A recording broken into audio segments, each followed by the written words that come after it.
দেশে আর কোনো -2 ফর্মুলার বাস্তবায়ন দেখতে চায় না বিএনপি, এমন মন্তব্য দলের মহাসচিব মির্জা ফখরুল ইসলাম আলমগীরের। তিনি জানান, বিজয় ধরে রাখতে না পারলে শহীদের রক্ত বৃথা যাবে।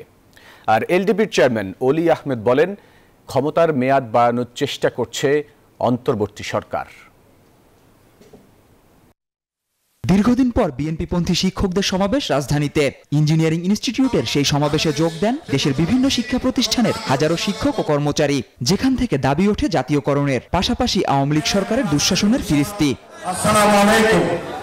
কিন্তু বিএনপি মহাসচিব শিক্ষকদের রাজনৈতিক বক্তব্যের সমালোচনা করেন। বলেন, শিক্ষা প্রতিষ্ঠানে দলীয়করণ হলে ক্ষতিগ্রস্ত হবে আগামী প্রজন্ম।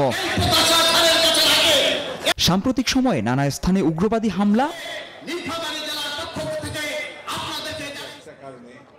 এনজিওর কিস্তি প্রথমবার বিকাশ পেমেন্ট করলেই 20 টাকা ইনস্ট্যান্ট ক্যাশব্যাক। জনগণের ভোটের অধিকারকে প্রতিষ্ঠিত করতে চাই, আমরা গণতন্ত্রকে প্রতিষ্ঠা করতে চাই।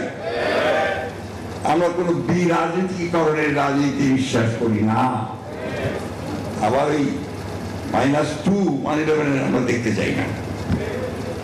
আমরা আবার ওই মৌলবাদ বা জঙ্গিবাদকে দেখতে চাই না। 2 মাস পূর্ণ করেছে,